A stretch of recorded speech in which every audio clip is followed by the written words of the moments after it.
following paid commercial program is brought to you by TD Wealth. Hello and welcome to Money Talk. I'm Kim Parley. Thanks so much for joining us. Big tech, the big tech firms are dominating the news flow right now. Two big themes have emerged. First, ongoing massive layoffs, and second, AI, artificial intelligence, going mainstream, particularly in the form of ChatGPT. With more on what both of these mean from an investment perspective, we're joined by Vitali Mossounov. He's Global Technology Analyst at TD Asset Management. Great to have you here. Good to be back. Let's start with AI. I think that probably the mainstream, or the most of the world is hearing about AI really, for not the first time, but more often now. Yes. Is this the beginning of a renaissance, or has this just been happening for a while? It's been happening behind the scenes, and we haven't really had any reason to pay attention, but big businesses have been all over this. And so then we'll talk about it later probably, but Alphabet, take a company of that stature. They're using AI to optimize the ads that they serve you. They're using AI to autoplay the next video on YouTube when you're done watching, so you don't have to think about what to watch. And they're using AI even to complete your search results as you start typing. So far, AI has been a tool of productivity and efficiency for businesses, and I'll call it improving consumer choice, or maybe steering us. But again, we haven't had any reason to notice. But now with DALL-E and ChatGPT, things are changing. For the first time, we're noticing it. A killer app in some sense. And that's I won't call it a renaissance or revolution, I'll say sea change. Okay, sea change. Well, let's talk about the sea change. ChatGPT, people have been quoting this number everywhere. I think it's used, and this is an old number, by 100 million people after, I think, 2 months, which is the fastest growing, I'll say, application in a broad sense since ever. I think that's the fastest we've seen that kind of adoption in anything. Tell us what ChatGPT is and maybe why it's so compelling for those who haven't used it. Right, it's very compelling for those that have used it, certainly, given the number of 100 million. But the term I'm going to put on it, will take the air a bit out of the sails, and it's a chatbot. It's literally a chatbot, and the purpose of ChatGPT is to mimic natural human speech in response to human queries. It does it quite well, obviously, and it's very fascinating. But taking a step back, there's an organization, a non-for-profit called OpenAI, founded 8 years ago or so, by Elon Musk and a number of other people, but that name has kept coming up the last year, Elon Musk, so I thought I'd flag that. Yeah. Behind the scenes, what you're really talking about is a very large language model. And that language model, its job is to really predict the sequence of words, right? And that's what ChatGPT is so good at. Understanding what words should come next, stringing it all together, finding context for it, and then making it seem as though you're talking to another human being on the other side.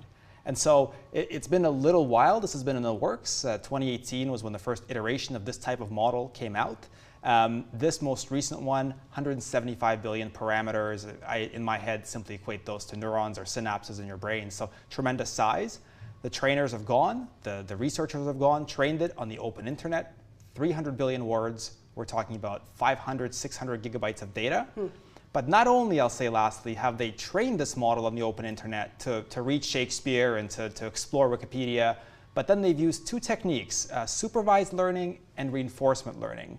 And what they're doing there is giving ChatGPT preset, pre-engineered responses, different alternatives, and as ChatGPT is choosing one or the other, they've then given feedback and said, no, that would have been a better response. So they've really cranked up the learning of this model, and the results are, well, they speak for themselves.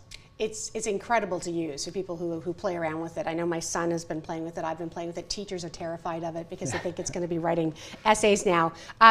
Maybe you could just tell us what the impact is going to be. It is a chatbot, to your point, a very large language model supported chatbot to do what it's doing. But maybe just talk a bit about what's happening between Microsoft and Google too, because Microsoft, of course, has come in, bought it. They're going to be, of course, integrating it into what they're doing. Google's taken a hit because they were trying to do something that competed and it didn't look as good when they did it. So how is this all going to play out? Is this, just maybe respond in terms of what we've seen happen so far. That's a question for ChatGPT. I know. But say it like a surfer. Anyway. Oh, well, the applications so far, I would put them in the novelty bucket just to begin with that. We're certainly finding that developers are using it to code more efficiently. We're finding that kids are using it to cheat. much to the dismay of teachers. But you can use it to get great suggestions for recipes for a meal in the evening and then have it lay out the recipe for you. So it's got use cases. I still put them in the novelty bucket, but they're novel enough for all of us to be captivated by this, and as you said, for most of us to spend some time playing around with it. But let's leave that off to the side and talk about the new wars, the search wars then. So Microsoft, an early investor in OpenAI and therefore ChatGPT 3, maybe 4 years ago, and no one was really paying attention to this. Of course, Microsoft, all about the cloud. We were talking about other things. Now they go ahead and with this most recent iteration of ChatGPT 3, the powerful one, that came out, I believe, on November 30th. And Microsoft made a lot of noise about it. Recently, they had an event, said, we're integrating this into Bing, our search engine, which nobody uses. And so they explicitly went, and their CEO did, in fact, and said, we're coming after search, we're coming after Google. They're big margins, they're over, the party's over. And so Google, on the back foot, trying to respond, held an event immediately after. Didn't go so well. Didn't go so well, kind of a bit of a publicized flop. But this is sort of the background and the essence of what's happening between the two. Now, I guess where does this go? To me, it's a little bit, it's a little bit nuanced because right now, the way that the stocks trade, you'd think that Microsoft is going to eat Google's lunch, dinner, and every other meal Google's ever eaten. I don't think it's going to be quite like that. And the first reason is, I would say, consumer behavior and distribution.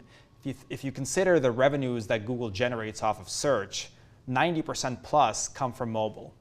And through mobile, you're either getting it, well, from an iPhone or an Android device. If you think about an Android device, who owns that operating system? That's Google. And they make sure that Chrome and a Google search bar are pre-installed on it. It's very hard to displace. And from an Apple perspective, well, Google, we don't know exactly. It's a closely guarded secret, but it's rumored that Google is paying, Alphabet is paying something in the range of $15 to $20 billion just so your Safari browser has Google as its default search.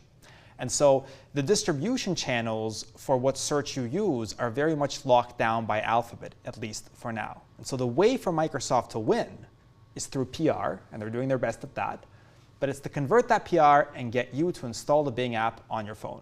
And so far, very few people are doing that. It's interesting because it really, it comes down to so much in business. It's not always about the better mousetrap. It's about the sales and the distribution, which really makes the difference at the end of the day. One thing, I'll try and fit this in, but a lot of people have said, AI is coming after my job. AI, and I've heard others say, actually, AI is going to be a huge generator of jobs as we move forward. Where do you stand when you take a look at this on the, medium to longer term? Yeah, I'd say I'm going to have a less popular answer, but I think historically you have looked back and said every single technological evolution and revolution has been a job creator. I think this one is different. I think this one is different because it's the first one that is able now to replicate human abilities and skills, and to an increasing degree. Not quite an awful lot yet, as we can see, but I think in the long run, as you go 5 and 10 years out, there are a lot of repetitive or routine tasks done in the knowledge economy. First, that those individuals, I think, will be enhanced by tools such as OpenAI and what everyone else is building. But eventually I see it as a risk as these models get bigger and better. And that is going to create a bigger discussion that we'll probably have a separate Money Talk for. We will have a separate Money Talk for that. Vitali, stay with us, okay? We'll get into the next conversation. And when we come back, I'm going to continue my conversation with Vitali. We're going to be talking a bit more about not so much AI-related job cuts, but just some of the job cuts that have been happening in the tech sector. You're watching Money Talk. We'll be right back.